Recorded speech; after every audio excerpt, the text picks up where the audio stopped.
And so from my perspective, the way I look at my business, but also the way that I look at leadership is if I can help CEOs, executive directors, managing partners, owner operators, whatever that happens to be, if I can help that person to be ridiculously vibrant, then their leadership team is going to be vibrant as well.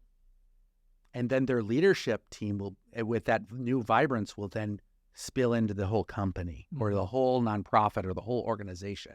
And then that vibrance will then pour into their clients and into their families and into the community. And so that's a big part of my passion is, yes, I can teach leadership in general. There's lots of organizations that do leadership in general. My passion is that CEO, is that most senior executive, and helping that person to be ridiculously effective.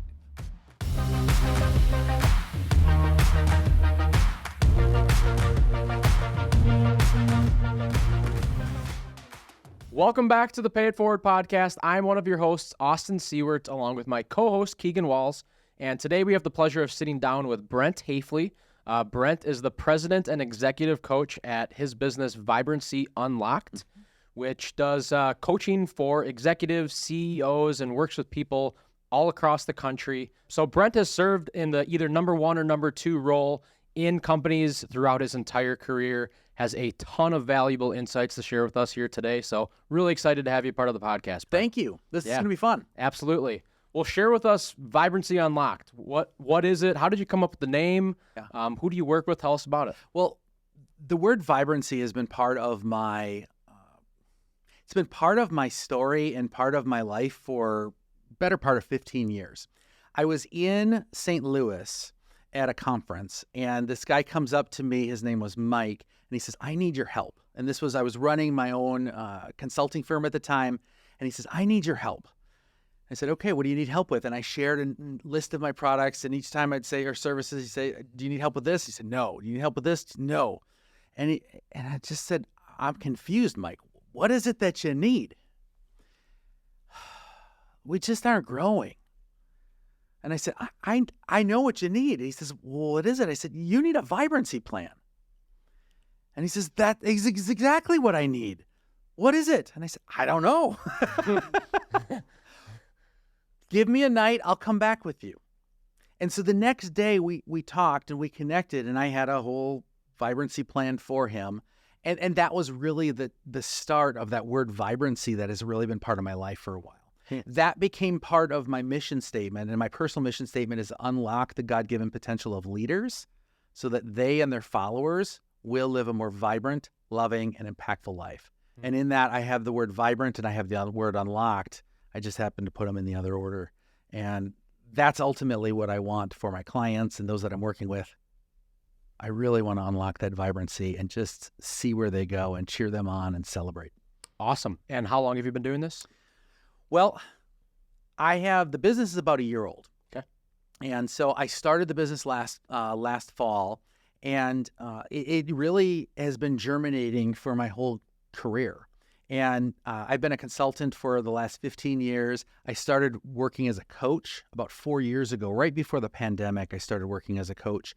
And what I realized is, wait a second, there's this thing called coaching. I've been doing that my whole consulting career, and I didn't know it. And so while I have technically 4 years of coaching experience and my business is 1 year old, I feel like I've been a coach for like 15 years because of the way that I have done consulting in the past. Very cool. And do you have a niche industry that you work with, or a type of who's your ideal client? My ideal client is either a business or nonprofit, and I've worked in both sectors for my whole career. And so either a business or a nonprofit, and typically it's a business that has at least 10 employees. And but I've worked with as big as 1,000 employees in like multiple states and regional, or other scopes like that. And so the key is they need to have a certain level of complexity. That's what I'm excited about. And after you get about 10 employees, you've got enough personalities, you've got enough issues that a coach makes some sense. Yeah. Awesome. So how about you go back a little bit? You've talked about like your career. What ultimately led you into this? You said you were coaching for 4 years. You started your business for a year, but you've been the CEO, the top one Sure. or two your whole career. So Yep. go back and explain just a little bit of like your journey leading up to this and some of the things that maybe you learned in those roles Yep. that have benefited you now in the business that you started. So the seed, if we want to go way back, the seed that was planted about leadership, and I've been passionate about leadership for 30 years now. But the seed that really was planted was I was in the Disney college program. So I went down to Walt Disney World. I worked in an internship at the Disney Institute.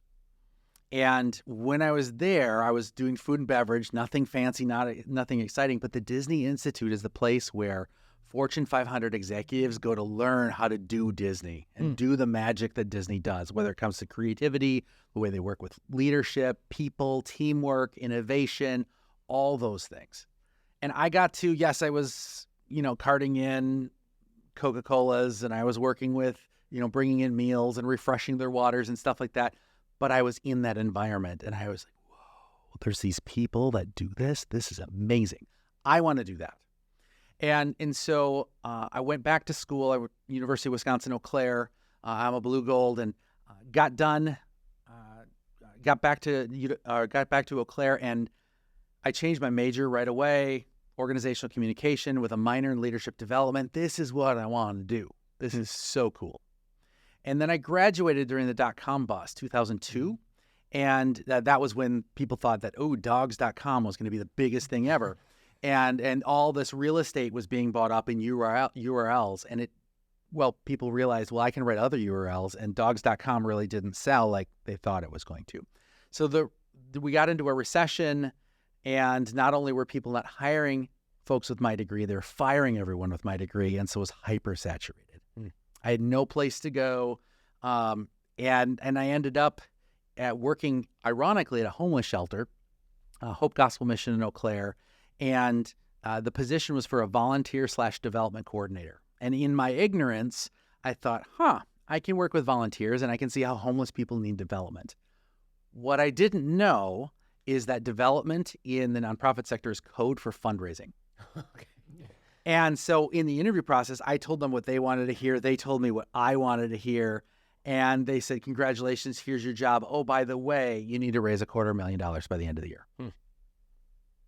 That was my introduction to development in the fundraising world. And I took a 20-year detour through the nonprofit sector.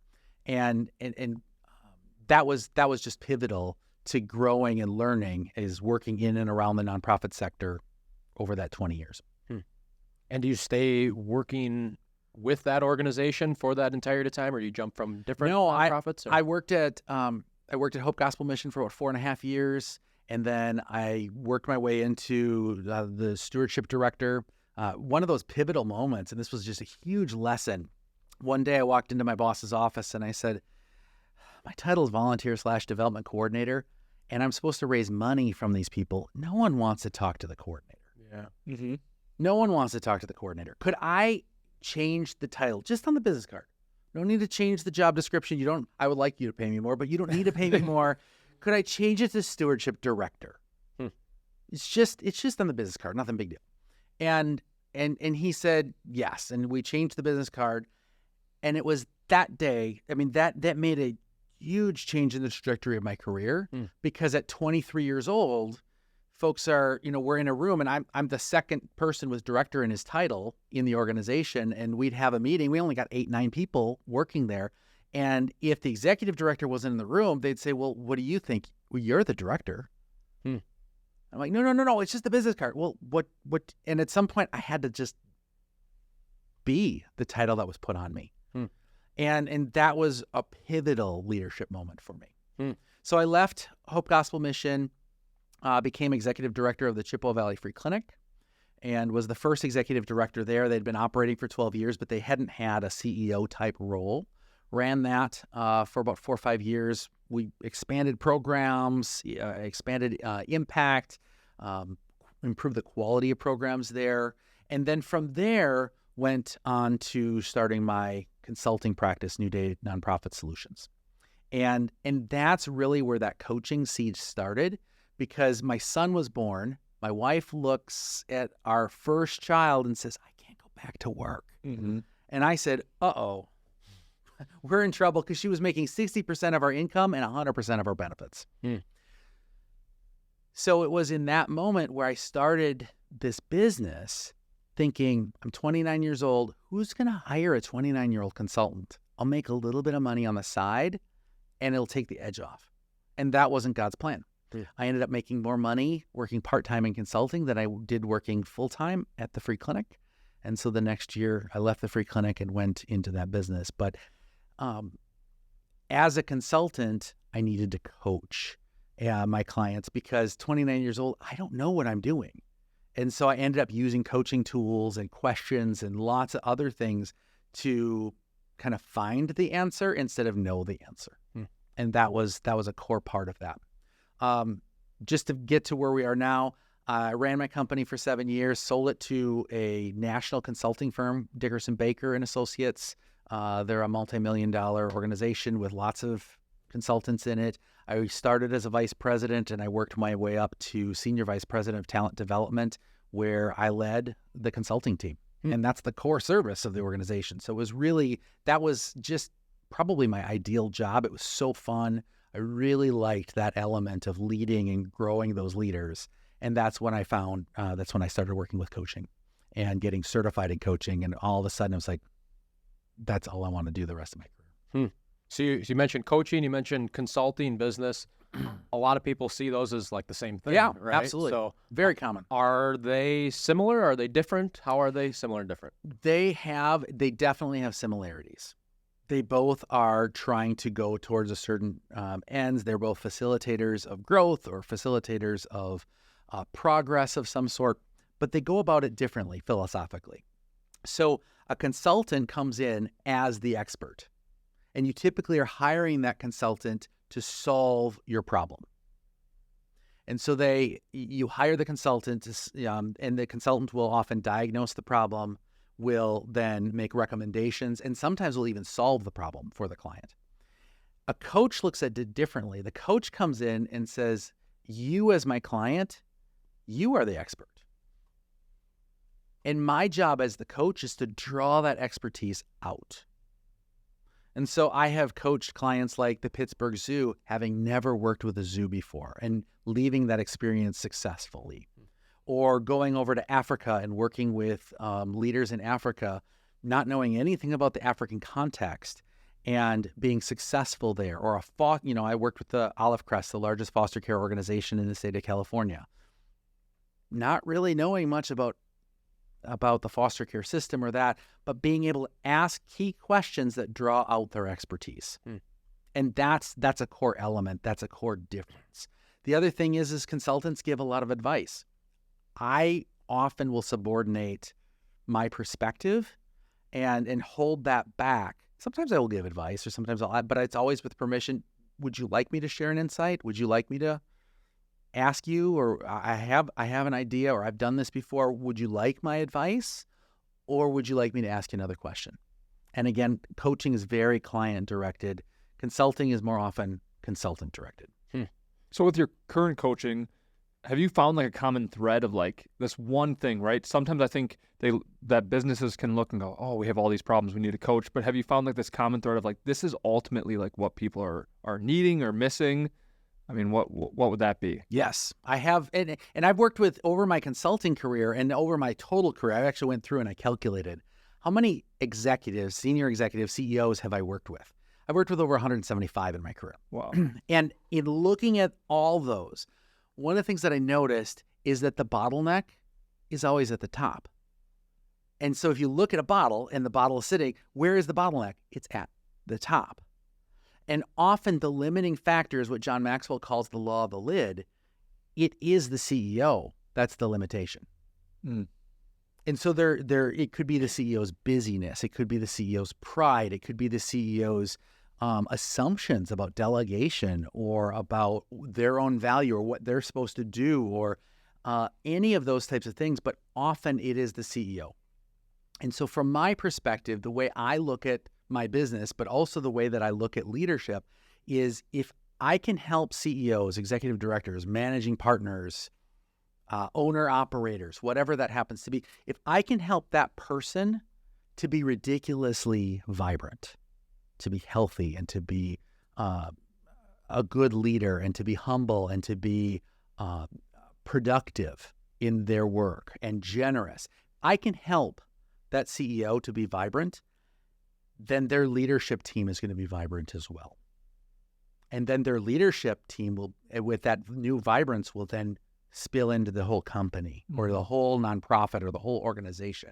And then that vibrance will then pour into their clients and into their families and into the community. And so that's a big part of my passion is, yes, I can teach leadership in general. There's lots of organizations that do leadership in general. My passion is that CEO, is that most senior executive, and helping that person to be ridiculously effective. So if I hire let's say a sales coach in my business, it's pretty easy to see, am I selling more or am I selling less as a result of hiring that coach? How do you quantify vibrancy and determine whether it's a success in them choosing to work with you or not? You can't. Okay. No, there are absolutely ways to quantify and in metrics, especially in the business world, but also more and more in the nonprofit sector, metrics are valued, and especially in the business sector, highly valued. And so there are ways to calculate return on investment. And so as we're looking at things, some of it, certainly there's some outside research that looks at this, like Gallup, for example. Teams and leaders that live and operate in their strengths are 3 times more likely to report a high quality of life. They're 6 times more likely to be engaged in their work. Individuals are 7.8% more productive that are living in their strengths, and their teams are 8.9% more productive when they're working in their strengths. And so really looking at that and helping to optimize those teams and those people, huge rewards and benefits. But as far as metrics that I'm working with CEOs, it depends on what the CEO's goal is. So in some cases, like right now, I'm working with, I've offered to various different clients, if I could help free up 8 hours of your time a week, would that be helpful? And from that, over a 90-day period, we look and we say, okay, where can we find 8 hours a week of your time that is not being used effectively, or as effectively as it could be, or as intentionally as it could be? And so maybe that intentionality is they're getting more sleep because I'm just working all the time and I'm tired and I'm just not functioning as well as I could be. And it's not unusual to work with a client and find out that they get more done working at 45 hours a week than they ever would working 60 hours a week. Mm-hmm. And so helping them to really improve the quality. And they will say, oh yeah, I freed up more time. Or they will be able to say, I've had less meetings, because death by meeting is really, really common in especially a CEO's life or an executive's life. Mm-hmm. So measuring some of those. Also though, if you look at long-term, you will start to see growth in profit. You will start to see growth in employee engagement or in a reduction in employee turnover, which turnover is incredibly expensive in the business sector, in any sector. Mm-hmm. And so as you're looking at your goals, you might say, all right, we got a goal. We've got a turnover problem. How do we deal with that? Okay, let's deal with that. Let's address that issue. Let's figure that out. And then you'll start seeing and you'll be able to measure that go down over time. And so there's lots of ways to quantify that value. Great. So let's talk about leadership then. Obviously, working with CEOs, and you've said the word leadership a lot. Yep. When people say leadership, there's all different strategies of what really is a leader. People say, well, since I'm in charge, I have leadership skills. Sure. They don't. So what is your mentality or the way that you carry out or teach leadership? Sure. So a lot of what I do is look at, and as far as leadership is concerned, yes, you're absolutely right, Keegan, that there are elements of lots of different definitions. Leadership is influence. Leadership is pouring into people and helping them to be more effective or be more productive or something on that idea. And so certainly there's those things. I really emphasize what my friend David Cook has taught me a lot. He's a leadership coach out in California. And he talks about the leadership pyramid. And so there's self-awareness, self-leadership, leadership of others, leadership of teams, and then leadership of organizations and leadership of movements. And so really, it really starts on that basis of awareness and self-leadership. And that's not a very sexy topic, but it is absolutely transformative. Crazy transformative. Because more often than not, there are limiting factors within your own leadership and within my own leadership. And I'll give you an example. I was in a coaching conversation where I was the client and David was my coach. And David says to me at some point, I'm saying, okay, well, I could either do this or I could do this. I don't want to do this and I don't want to do this. And I just was stuck. And he says, wow, that sounds like a lot of black and white thinking. Where is the gray area? And that moment was, we started looking at this and all of a sudden we realized that there was gradations there that we could really do something with. And we found a solution that I wasn't thinking of because of that. And so I was my own limiting factor there. And so I remember I was working in Fort Wayne, Indiana, with a client of mine, and working with a CEO of a multi-million-dollar nonprofit in Indiana. And I remember having we were parked in the Marriott parking lot, and we were talking, and I don't know where I got this boldness, but it was just there. This was early on in my consulting world, and the CEO and I are talking, and he says, what do I need to do? What's the real problem? And I said, the real problem is you. You've allowed this to happen. Don't you remember you're the CEO? Mm-hmm. And in his case, he wanted to be nice. And he wanted to be popular. And he wanted to be generous. But he was allowing bad behaviors to happen. And good CEOs are not popular from the standpoint of everybody likes them. They are the ones that have to make some of the tough decisions.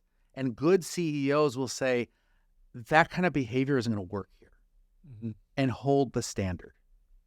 And when that standard is held, but if it's held in kindness, that can be transformative. But if the CEO is coming to work angry because there's stuff going on at home, or if there are challenges at work that are not growing because his or her ego is getting in the way of success and they're not letting the team succeed, that's a big deal. And Dan Sullivan and Benjamin Hardy wrote a book called Who Not How. Beautiful book, powerful book, highly recommend reading it. But for example, a lot of CEOs, they think, oh, I'm the expert at this, I got to do this, and I got to do this, and I got to do this. And really, the core job of a CEO is to set the vision, to maintain the course, and to pour into their people. If they do those three things, everything else is just gravy. And so if they end up doing sales, which they should, CEOs should be part of sales. If they end up looking at the finances, which they should, it's part of that. Absolutely. But set the vision, stay the course, and lead the team. If they're doing those three things, that's really what that most senior, that apex leader should be doing. And when they're not doing that, when they are more worried about sales, or they're more worried about finance, or they're more worried about whatever they're worried about and dinking around with, or innovation, or R&D, or whatever that is, instead of empowering their best people to do their best work, that's where there's challenges. So what's a crazy or really cool testimony to your coaching business, or some one, for instance, like transformative moment that happened with a company, right? You met with the CEO. Mm-hmm. Are there any that stick out? I'll take you back to Fort Wayne. Yeah. And I can share this story now. Confidentiality is important. Yeah. But I'll take you back to Fort Wayne. I was working with the Fort Wayne Rescue Mission, and the men's shelter and the women's shelter were in a conflict. And there were people on the team that literally, same job in two different departments, had never had a conversation. That's how dysfunctional it was. And so we worked with that and helped draw out some solutions, develop some solutions, identify what's the core problem, what's the core challenge here. And we identified the challenge and we're able to come up with some new solutions that I didn't know coming in what the solution was, but we identified some novel things that would work really well in that context. And so we adjusted the organizational chart. We built up the CEO's leadership, and he has had just a wonderful career and has done a lot of amazing work, and really emerged as an organization that has been growing by orders of magnitude, not just like a slow growth, and they needed to be unlocked in order to get there. That's awesome. Yeah, it's really fun. So you talk about how a good CEO is holding the standard, holding people accountable. You're kind of the one that's holding them accountable in a way, but we just got done talking. You gave a talk on friendship, and I think I saw it on your website of like oftentimes the CEO is like the most lonely person in the organization because they really don't have anybody to go to. So in working with those types of people, like what's your advice to somebody who is maybe at the top of their organization? They always feel like they're playing the bad guy and big bad wolf to their team. Like, who do they go to talk to? That's a great question. And number one, you don't want them to be playing the bad guy all the time. They also need to be a good guy, and they need to look and know how to manage that and navigate some of those things. But you bring a really good point up, because CEOs, it's not always appropriate to talk to your team. And so that can be awkward, uncomfortable, sometimes illegal. You don't always want to go to your partners, the shareholders, the board, because you don't want to freak them out. And your friends don't get it, and your family's tired of listening. And so it's like, who do I talk to? And that loneliness just creeps in because you're just isolated. And so there's a couple things that I recommend in that, and that we just did I just did an hour-long session on deep friendships, and that's really intentionally pursuing friendships and identifying that and looking for that type of friendship where the friend is not looking for anything but the friendship. And one of the things that makes CEOs lonely, in my opinion, my observation, is that everybody always wants something from them. They want a promotion, they want favor, they want money, they want a sale, they want influence, they want a job. And so whatever it is, people are always wanting something from them. And so to have, that's different than wanting them.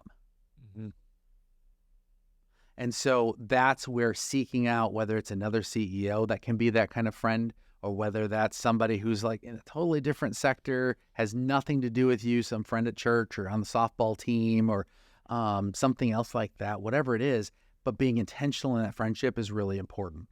And that brings up that vibrancy. I don't believe that we have a work life and we have a personal life, and they are completely separate of each other. That used to be something that was common thought of, like, well, I keep work and I keep life. Like, number one, it's not happening anymore because our cell phones and our other things are constantly with us. Work is everywhere we go, and we don't set up clear boundaries like we used to. But second of all, it just doesn't exist. I don't think, you have a fight with your spouse at home and then you go to work, you're going to bring some of that negative energy into the office. You have a bad day at work, you're going to bring some of that negative energy home. And so that's where you need to be healthy and vibrant in both places in order for a person to actually be whole and to be as healthy and vibrant as they can be. Yeah, I can't, when you were talking today, I just think of my good friend Mike, who's been on the podcast. One of my best friends, if not probably my best friend, but having that person, as someone who is in a position of leadership that's experienced a level of success at a younger age, I don't have a lot of friends that I can relate to in talking with that. And Mike and I are at very similar stages of business, and having that person that's in a completely different industry, lives 3 hours away, but like when we talk about stuff that's going on in our businesses, it's the same thing. Like it's all the same stuff. and having somebody to have those conversations with, man, I can't stress the importance of that. So you resonate with that isolation. 100%. Yeah. I mean, when you said name 5 to 10 people, of like write a list of 5 to 10 friends. Well, I mean, I got a list of 100 friends, but I got under 5 that are legitimately deep friends. Yep. And we don't need more than 3-5 deep friends. But when you look at your top 10 friends, really looking at that and saying, what's the quality and the nature of that relationship? Yeah. And as an executive, I run my own company. I'm the executive of my own. I don't have time for shallow friendships. Yeah. I just don't. Yeah. And so I have jettisoned a lot of friendships over the years, and I've just like walked away, and I've looked at those that I am give and take relationships or give and take friendships. Those that I'm in deep friendship with, I'm holding on. I'm getting something from them, but I'm also giving something to them. Those are the types of relationships that I want to invest in.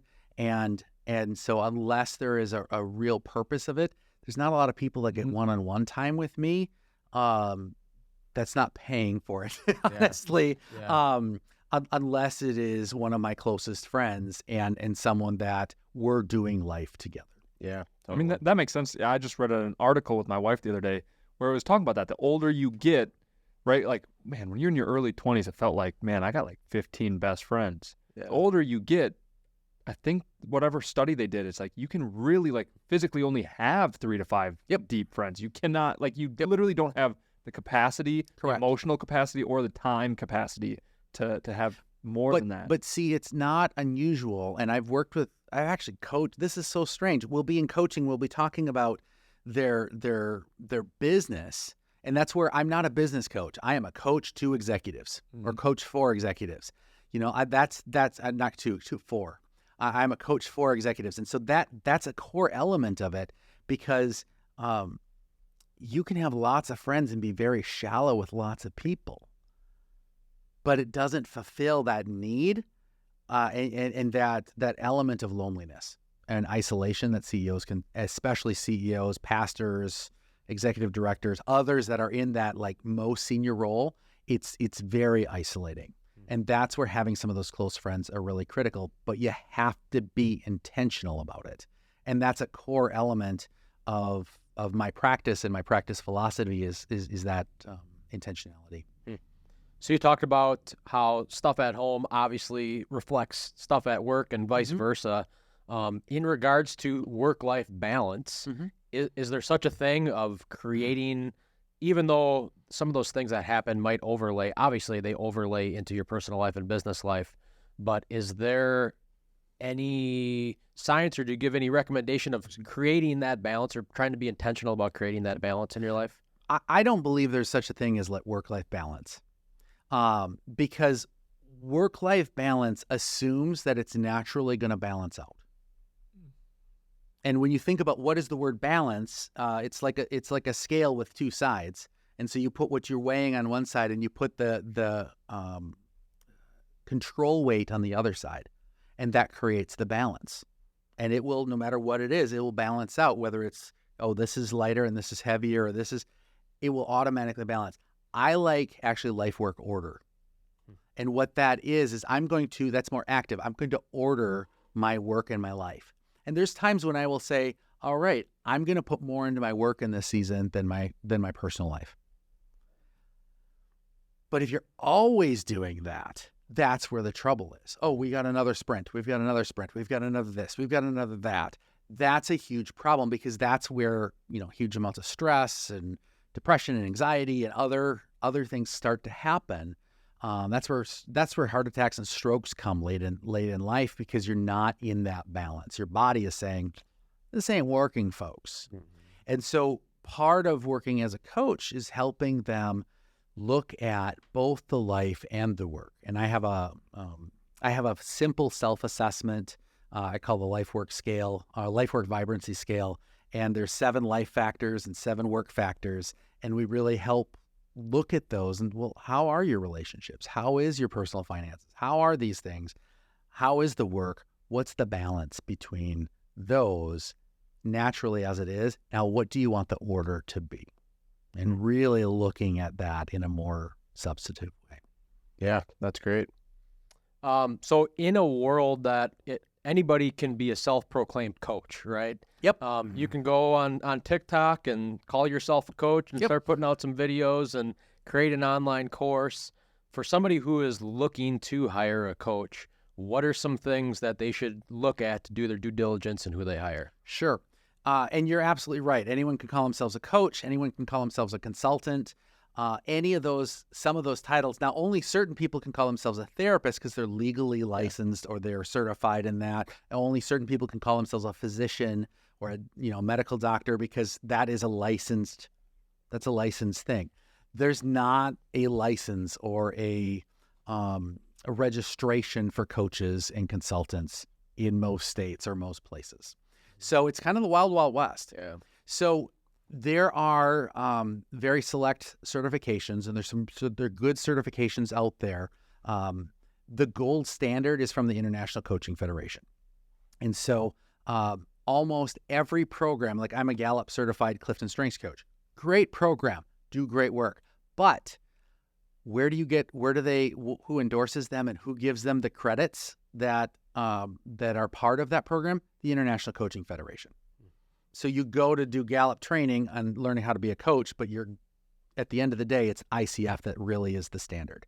And so ICF coaches, there's a certain amount of hours of training that are necessary, so many hours of coaching, and in a portion of those hours, 80% of the hours have to be paid hours of coaching. So to be at the first level, you need 100 hours of coaching. You need 10 hours of professional mentorship, where they actually observe you coaching and engage and then help you learn how to be a better coach. You need to take the coaching knowledge assessment, which is a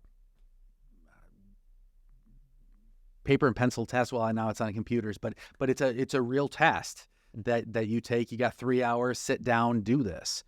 No notes. So there's different standards. And then in order to continue and maintain that certification, every 3 years, you are constantly adding to your education and building in that sense and demonstrating that.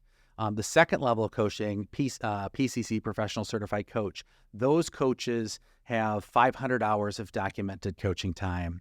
They have they've submitted coaching samples and demonstrated that they meet certain criteria in the way that they're coaching. And then there's Master Certified Coaches as well.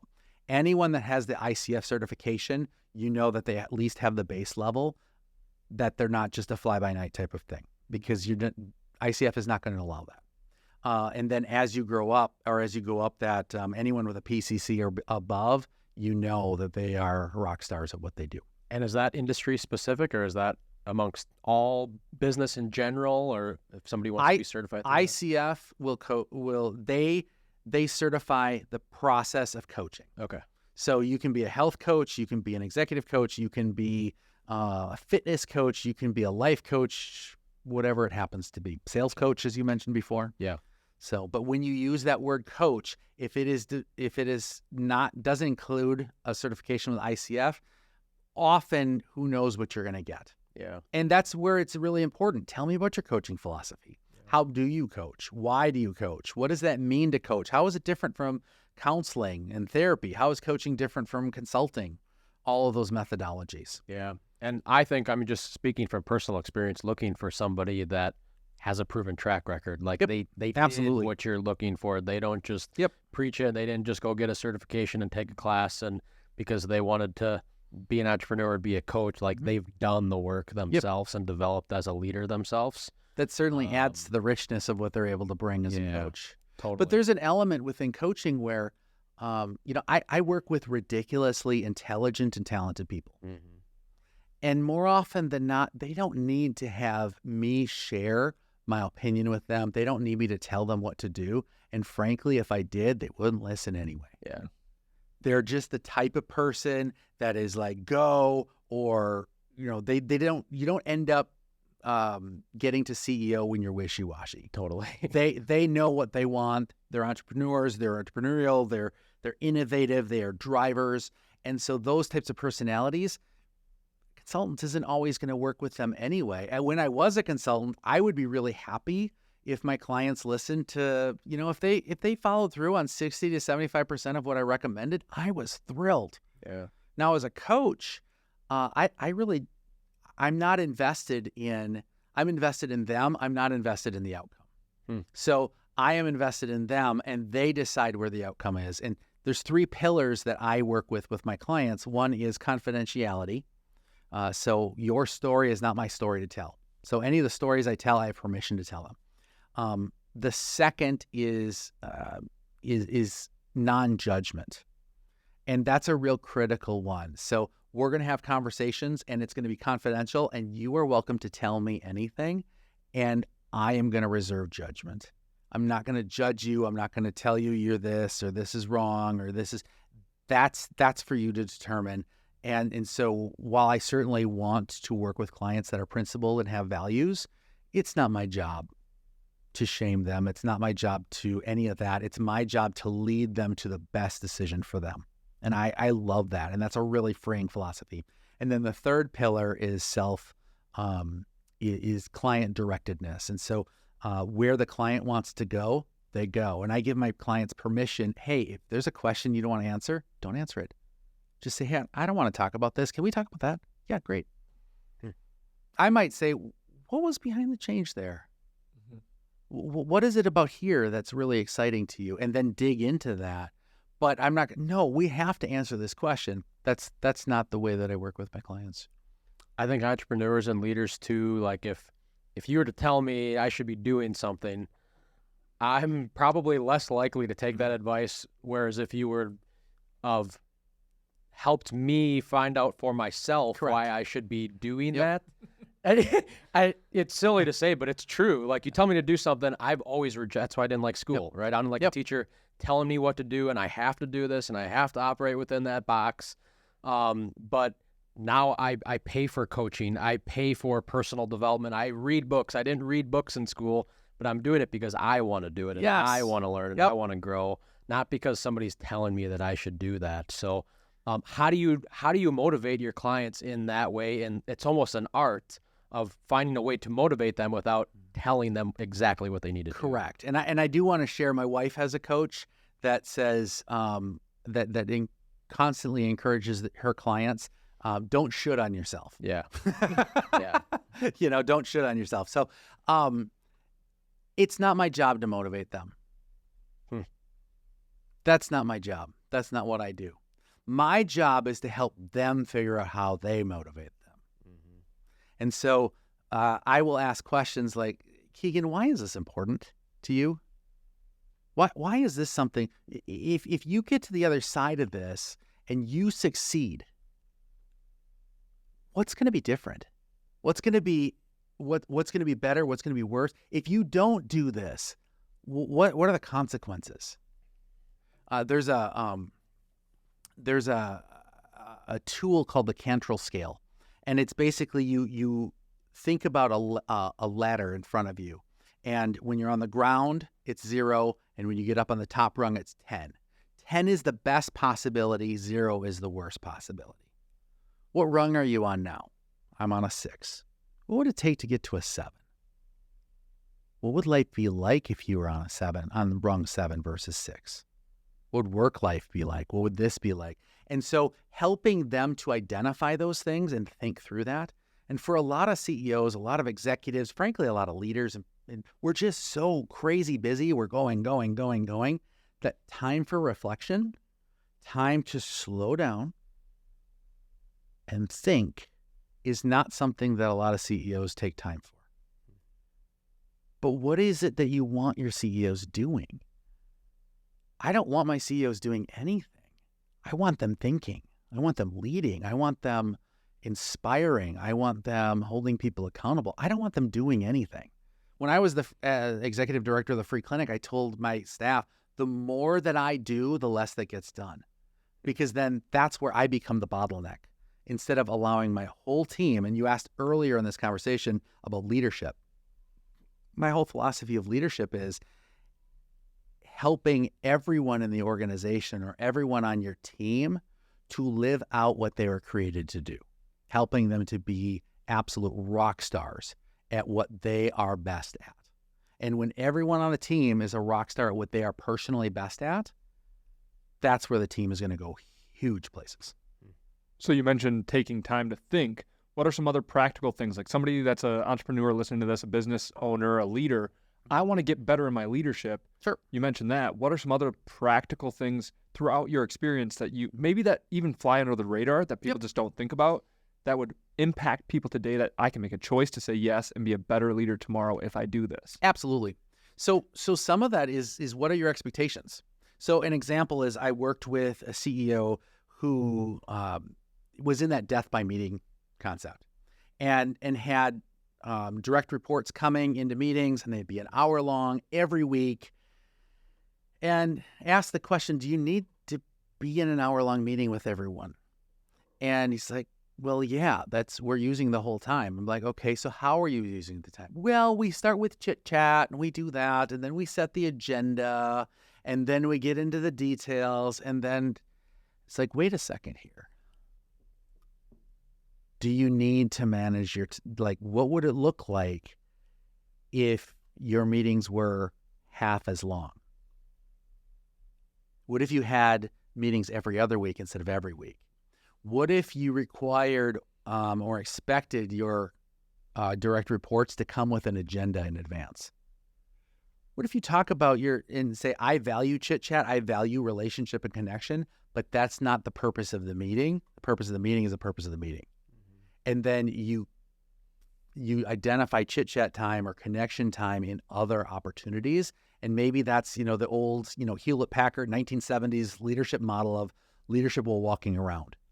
Maybe that's when the CEO goes for a walk and stops by the CFO's desk or the CHRO's desk or the CMO's desk, and well, how are you? Their office, and connect with them. So really looking at that, and so the tip is look at your schedule really critically. What are you doing with your time? How is that time being used? That's a core element. Another thing is just what are you expecting of your team? When they don't, I just finished American Icon, which is a book about Alan Mulally, who helped with the turnaround at Boeing and then went to Ford Motor Company and helped with the turnaround at Ford Motor Company. And one of the things that Alan was, it strikes me, really kind man, really generous man, but at the same time, you weren't going to get away with garbage there. You weren't going to snow him. He was like, he wanted honesty. And if he didn't get it, he'd call it out. Wait a second. How come your report doesn't have any red on it? There's no problems in your department. None? Really? Then why is our bottom line the way it is? And Ford Motor Company was circling the drain, And so the first couple of meetings that Mulally had, every department head or every division head would bring their report, and it was all greens and some yellows and no reds. And finally, Alan would just call that out. Then why are we here? What's going on, folks? And so I think having a reality checkpoint is another one of those things of, okay, if our results, if we're not satisfied with our results, that's because of our processes, our systems, our actions. And what's amazing is that our processes, our systems, our actions are perfectly suited to get the results that we're getting. Mm-hmm. So if we don't look at that, the market, this, that, if we don't look at our system and say, how do we innovate? How do we change? Like, if we're satisfied with our systems and processes, then we need to be satisfied with our results. Because more often than not, it's adjusting the trajectory of your systems and calibrating and honing what the operations are and the systems behind it and the structure and honing that and optimizing or maximizing those systems so that you can get different results and better results over time. And that's what Mulally did at Ford Motor Company and at Boeing, is just said, hey, we need to actually be really honest. We're going to be friends. We're going to be friendly. We're going to get along. But when we get into the meeting room, we're here to work. Yeah. And we're here for honesty. And it's like setting that standard and setting that expectation and frankly leading with vulnerability, leading with intentionality, leading by example is really critical in that process. I've heard Elon Musk has a policy that if you are in a meeting and you don't find value in that meeting, you don't think you should be there, you can get up and leave. Mm-hmm. And I wish Austin would institute that. That sounds like a great idea. Right, Yeah, exactly. As I see it, as I understand it, Musk has his companies are doing a little bit better than yours. So he's doing okay. he's doing better than mine too. I really like that idea. Yeah. I mean, it really is true. It's that how much time is wasted just sitting in dumb meetings and creating this corporate structure that doesn't ultimately move the needle forward. And like some of that is needed as you grow a business, but there's other stuff that just isn't. So Patrick Lencioni has a really great book called Death by Meeting. And it's a borrow from the library. It's not a buy and keep in your shelf. But he's got some really good insights. And part of that is he talks about good meetings should have conflict. You should bring a topic that people are going to argue about. Not in a nasty way. You need to make it sure it's a fair fight. But that's the purpose of the meeting, is to come up with some sort of outcome that's valuable. Otherwise, send an email. Yeah. Or send a report or send a text or whatever it happens to be. And so, and an example of that is at Netflix. When you look at Netflix and the way Netflix operates, Netflix has a culture, and you see this in the Reed Hastings' book, No Rules, Rules. But in that, they have a culture, and I'm forgetting, Aaron Meyer, I think, is the other author, but they have a culture where, if you're 3-4 levels down from the CEO and you're in a meeting and the CEO is saying something that's not right, that 4 levels down is authorized to say, I'm sorry, Reed, I think you're incorrect on that. And I'm going to challenge that. Now, in most cases, and frankly, I don't know if either of you have had your butt chewed out for talking up to a level, but I certainly have in my career.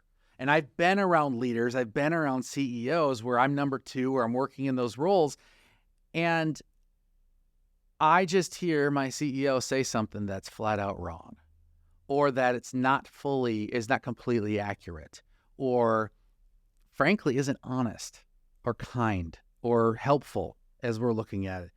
And when I have spoken up, even privately, I've been chewed out. And that's just not the kind of culture that I think vibrant organizations are. But is that so difficult nowadays, though? Do you see a lot of maybe problems because I feel like, and maybe this is my own perspective speaking, but we are just trying at any cost to avoid conflict. Conflict resolution does not exist, right? And so conflict is needed to overcome struggles or things that are wrong. But the same thing, like, where's the balance though? Because in other places I've been or worked, like, I would always, I'm just a no BS guy. Like, if I see something that's just not true or not good or whatever, I always feel like nobody else is speaking up. I guess Keegan will be the butthead that speaks up again. And then I get in trouble and it's, well, maybe Keegan shouldn't, whatever, because he's just always the problem. And I always just feel like the problem. And I'm like, because everybody else is just going along with stuff that's just not okay and wrong. Wrong for culture, wrong for work, and just not honesty. But then you kind of get in trouble, or I've seen in my own life, I get in trouble as that person. So where's the balance of that and the importance of, look, leaders need to be better at conflict resolution, and companies overall, like, I'm not saying like, my gosh, throw out this, when you say conflict, I'm not saying let's just have infighting. But little MMA, like unity is ultimate fighting. Unity is great for any business or organization. Correct. But just, can you talk on the importance of like healthy conflict? Yep. And Austin, you're doing a really good job reserving any reaction there to Keegan and some of the... Fun fact, I'm not. So yeah, fun fact for the viewers, I'm not. This is not my shining hour where I can say something about Austin. Not referring to him. The thing is I don't know that this is one of the reasons that I'm so passionate about working with CEOs and other leaders, executive leaders, because it has to start at the top. And when you're able to have safe conversations and be able to help the best CEOs I've ever worked with, the ones I've ever connected with, and I'm like, wow, you are amazing. I want to lead like you. They led with vulnerability. They led with honesty. And in our session just before this podcast, I talked about kindness. And kindness should be contrasted with being nice. We're in the Midwest. This podcast is being recorded in La Crosse, Wisconsin. And so Midwestern nice, Minnesota nice, that's just a thing here. But niceness is often a selfish attribute. It's actually about me, because I don't want to tell you the uncomfortable truth. I don't want to share something that would be awkward for a few minutes, even if it would bless you. And so kindness, though, I worked with an organization in Denver, Colorado, and one of their departments was a food bank. And the gentleman that was the manager of the food bank didn't have computer skills. Well, where do food banks get most of their food? The U.S. government, the USDA. And the USDA requires all reporting to be done through the computer, online. And he didn't have the skills to manage that. That was not kind to leave him in his role. They should have said, do you want to learn computer skills, or do you want to find a new job? And can we help you go to the right place? That would have been kindness. Instead, they were nice. And they resented him behind their back. They talked about him behind their back, or behind his back. That's not kind, that's nice. And he felt, oh, people like me. And the truth was they resented him for his work. And so I think that's where CEOs sometimes, because it's there's a lot of politics within business, and not from a red state, blue state type of thing, but just people politics that happens within a business. They're afraid to say, cut it out. We need to address that. That needs to go. Or, because they make so much money for the company, or they're a superstar, or they're whatever, I can't hold them accountable. Frankly, if they're causing problems, get them out of there, or address it, or get them out of there, so that the culture of the organization can be truly healthy. And when it is healthy, it's transformative. Yeah, I love that. And I think it's good for the person that's getting disciplined or whatever. Like, they're being kind to you. Like, if your goal is I want to be the best leader, and like you said, I'm doing something wrong and Austin's just not telling me because he doesn't want to hurt my feelings.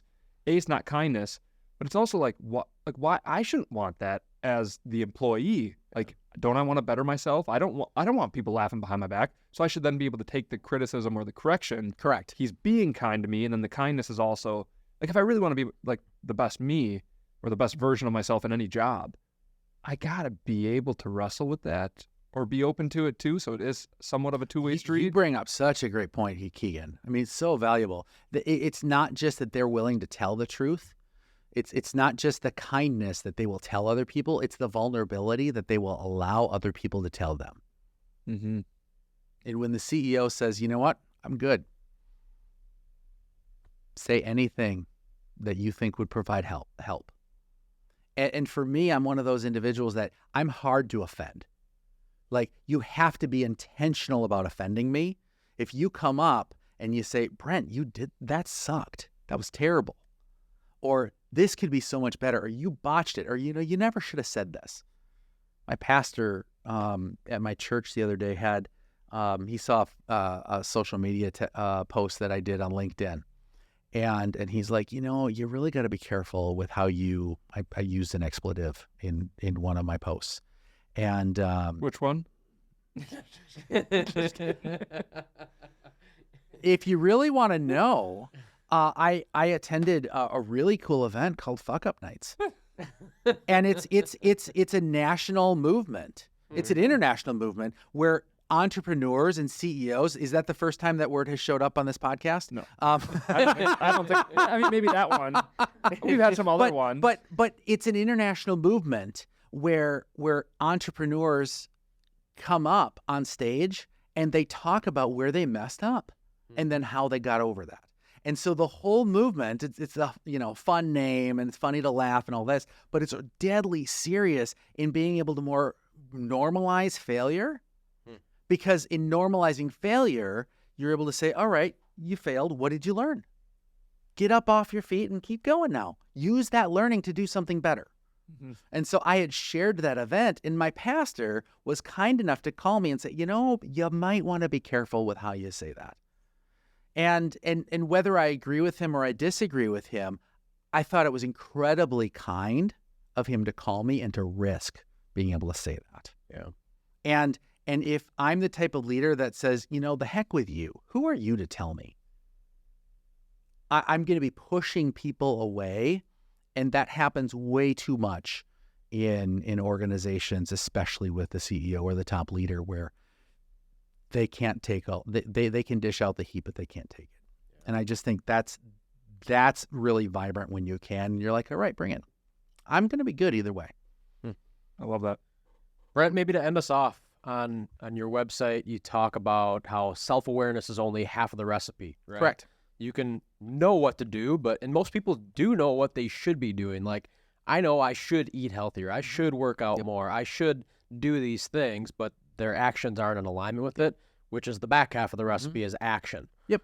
So what limits people from actually taking that action? Yeah, a cake batter that isn't put in the oven is incomplete. And so I actually use in my coaching practice, I call it the Vibrancy AIR model, and it's based on the acronym of AIR.